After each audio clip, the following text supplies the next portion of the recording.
In section 3.9, we're going to derive some general rules for inverse trig functions, and then we'll be able to use them to find derivatives. Now, first up, we're going to look at the derivative of the inverse of sine. Let's write y equals inverse sine of x. I would like to know what y prime is. That's my entire goal. Before I do that, let's look at the graph of sine x. Alright, so here's y equals sine x, and the inverse function, if you'll remember, the domain of my inverse trig function would be just from -1 to 1. So I have restrictions on both the domain and the range of my inverse sine function.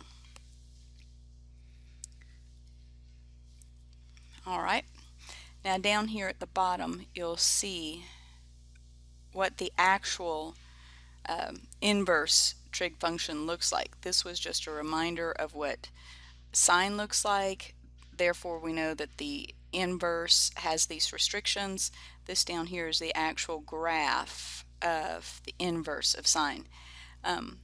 This red line up here is going to be what the derivative is, and we're getting ready to derive that. In order to do that, we're going to look at x equal sine y. We're going to rewrite our original, noting that I want to know what y prime is. Now, these two are equivalent. So I'm just rewriting this first equation as x equals sine y.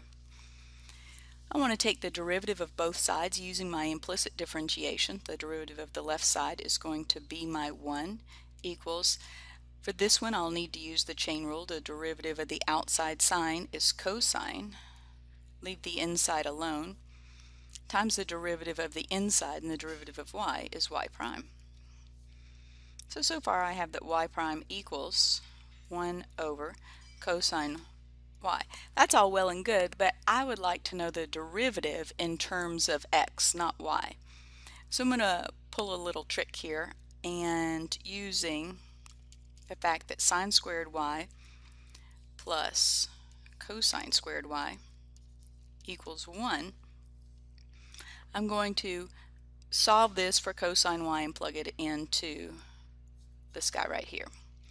So subtract your sine squared y from both sides, take the square root. I know that I have this plus minus case. So cosine y is going to equal plus minus square root 1 minus sine squared y.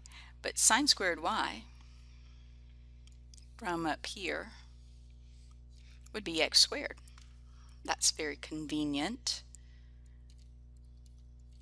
because I wanted it in terms of x and now I got it. I will use the positive condition only due to the restriction of the domain and the fact that it's in the positive area there on cosine, the positive, I want to say quadrants, but it's more than quadrants. It's that positive interval. And notice that the slope of sine, the inverse sine right here, is always positive. So that makes sense that I'm only considering the positive case because it's the one that applies here. So y prime equals 1 over square root 1 minus x squared, which is what we have up here,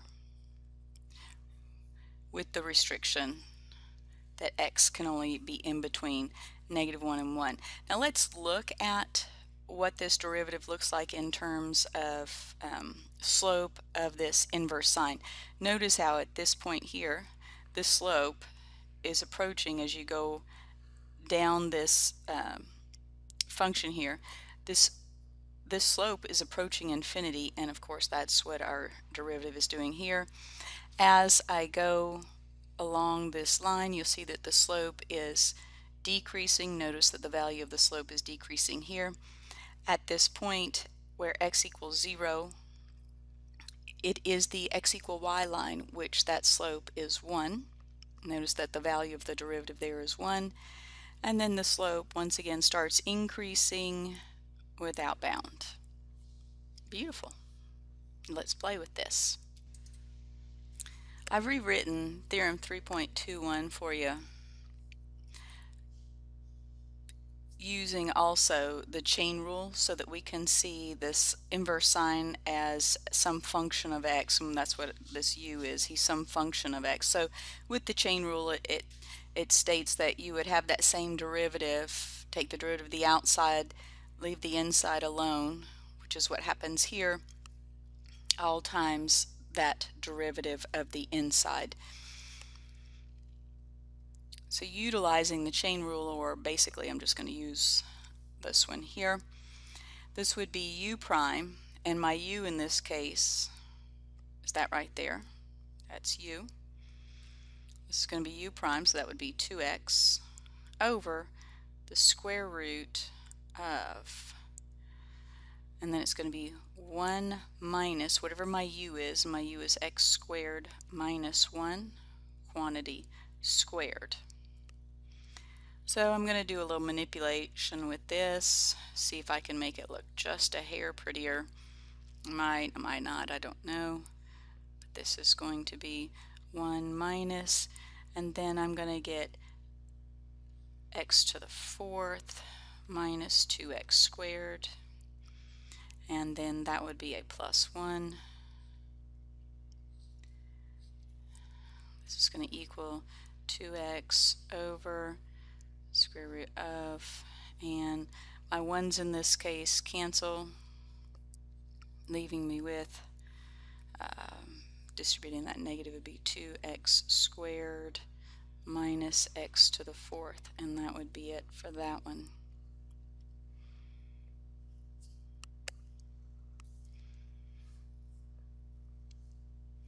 The next one, let's see, looks like this is going to be my, I'm going to have to use the chain rule on this. That's going to be my inside function.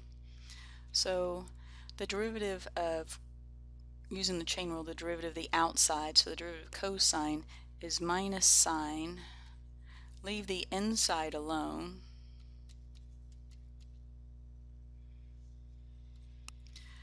times the derivative of the inside, which is going to be that 1 over square root of 1 minus x squared. Sine of his inverse, by definition of inverse functions, would just be negative x, and then multiplied by this. I'm just going to write that over top of there because it's just times a 1 minus x squared. Not too bad. All of these proofs for the inverse trig functions can be done very similarly. Just to show you that, let's look at the proof for the inverse tangent function. Just as in sine, I'm going to rewrite this as x equals tangent y. I'll use implicit differentiation. 1 equals, and then the derivative of this would be secant squared y times y prime. And then I would get that y prime equals 1 over secant squared y. I'll use the fact that secant squared y equals 1 plus tangent squared from my basic trig identities. So I'll be able to write this y prime equals 1 over 1 plus tangent squared y. And from my initial, I'll be able to say that y prime equals 1 over 1 plus x squared. Alright, there's the proof for the inverse tangent, and the rest of them are done very similarly. Now we're going to play. Alright. I'm supposed to, first off, I'm going to have to find the derivative, and then I can plug in that value for x, because I'm supposed to find f prime of x equal, or really I'm finding the slope at that particular x value. That's exactly what I'm doing. F prime of x. So let's look at my function here.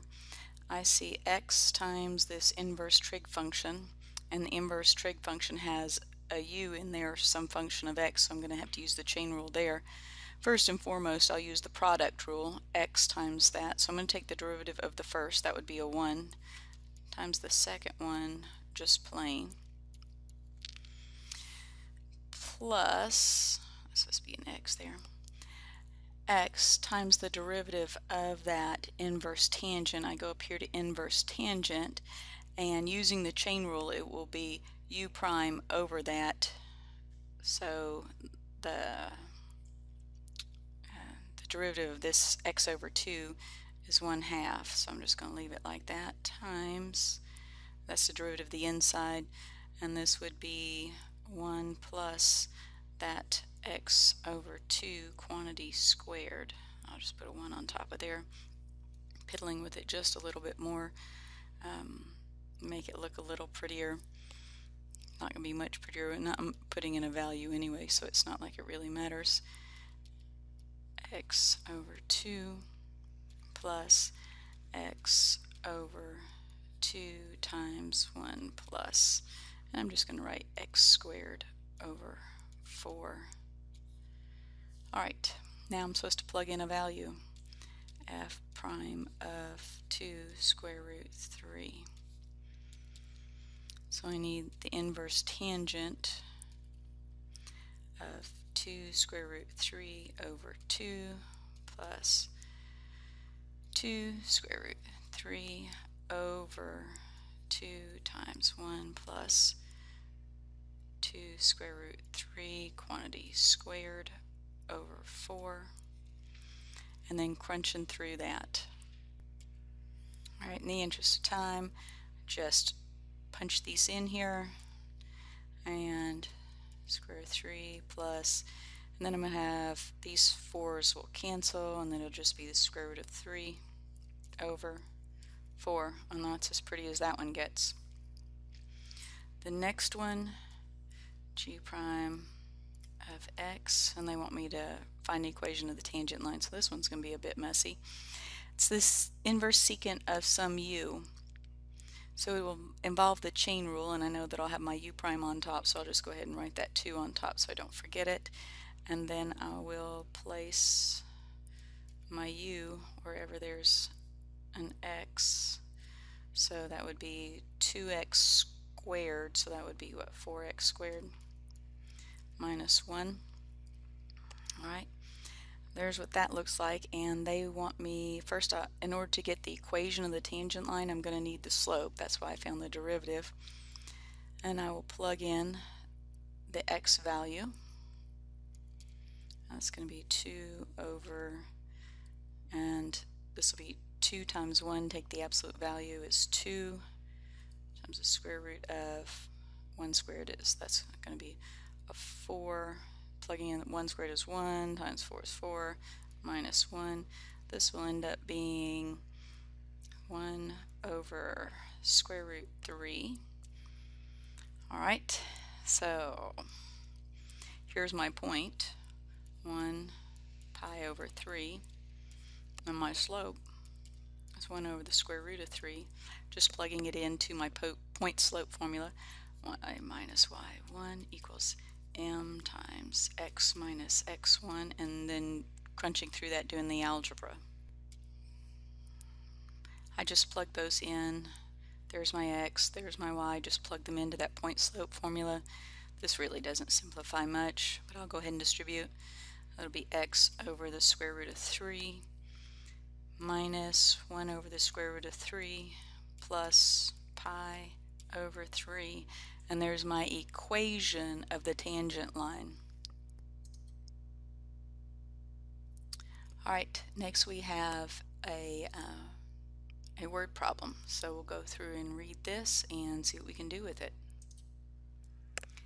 Alright, in looking at this word problem, they want me to express theta, which is right here. This is what they defined as theta.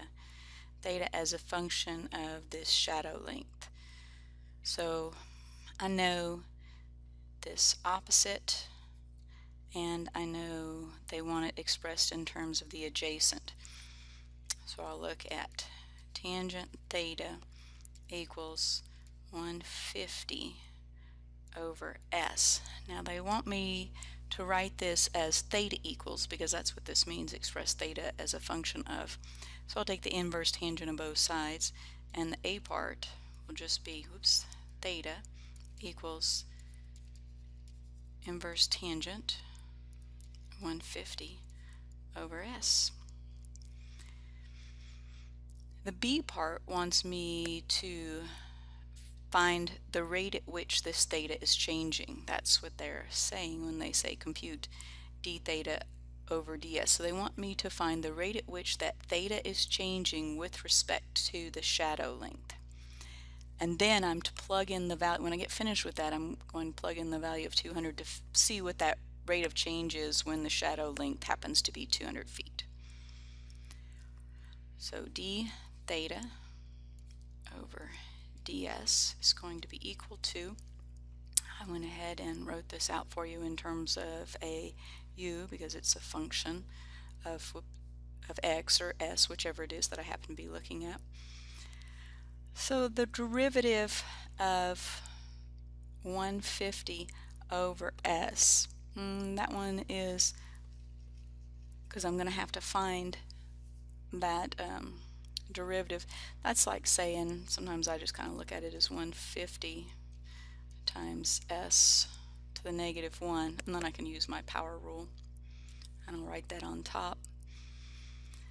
That would be negative 150 times, subtract 1 from that power there, that would be minus 2, so it would be s to the negative 2, which is 1 over s squared. Then I'm going to do the inverse tangent part 1 plus, and that u happens to be 150 over s, so it's going to be 150. I'm just going to write it like this, squared. I'm not going to crunch that out. Alright, and I'm just going to put in a 200 because they happen to want this theta prime at 200, so I'll just plug that in. So it's negative 150 times 1 over 200 squared over 1 plus the 150, 200. Probably should have paused you. And if you crunch those numbers, you're going to get negative 0.0024, and theta happens to be in radians. So it's going to be radians per, and s is in feet. So what this says is that when the shadow length is 200 feet, that theta is changing at a rate of, remember when I said whenever they say anything about when you're explaining something or elaborating on what it means, be sure to include that word rate, changing at a rate of 0.0024 radians per feet. The a part wants me to find the inverse of just a regular generic linear equation. How I'll do that is I've got this here. I'm going to solve for x. Subtract b, divide by m. So it would be y over m minus b over m. Then I'm going to flip-flop the x and the y to get that inverse function. So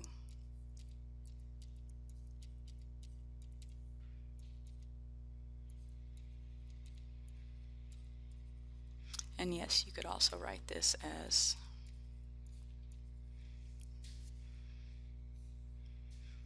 now to find the derivative of this inverse function.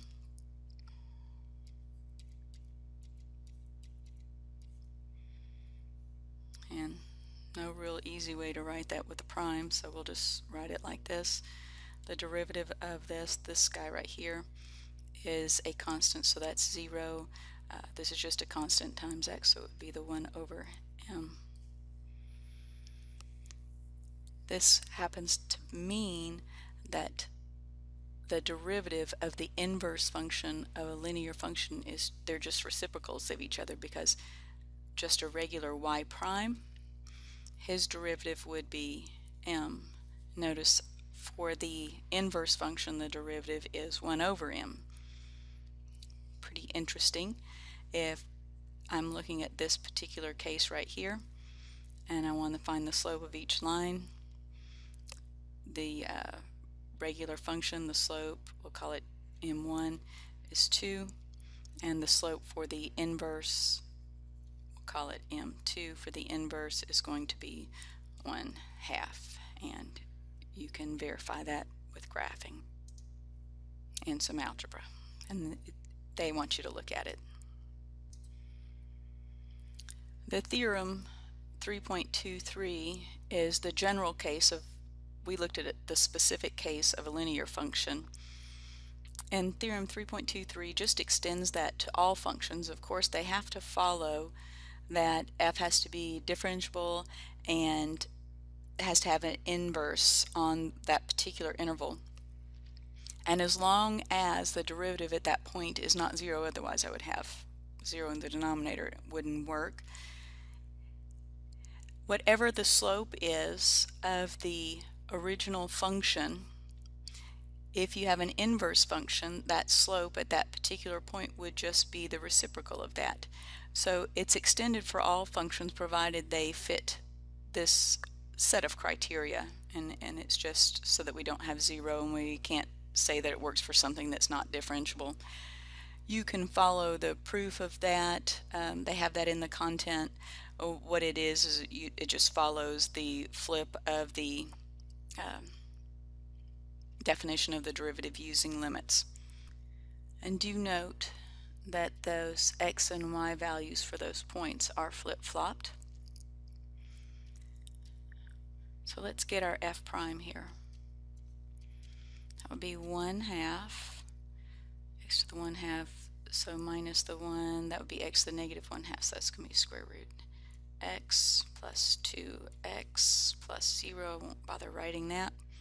Flip-flopping those x and y values, so I'll get this at 1 over 2 square root 1 plus 2 times 1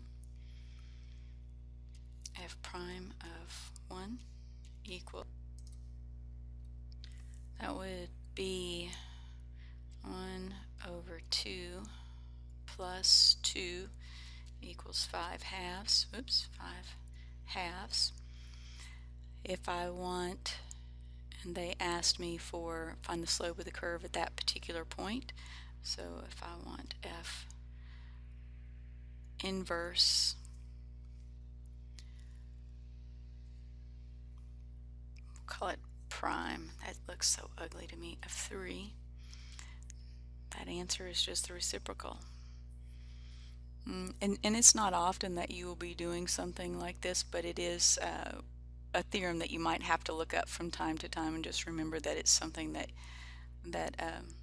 is doable, but it is not a common thing. And if you have any questions, see me at the Collaborate or email me.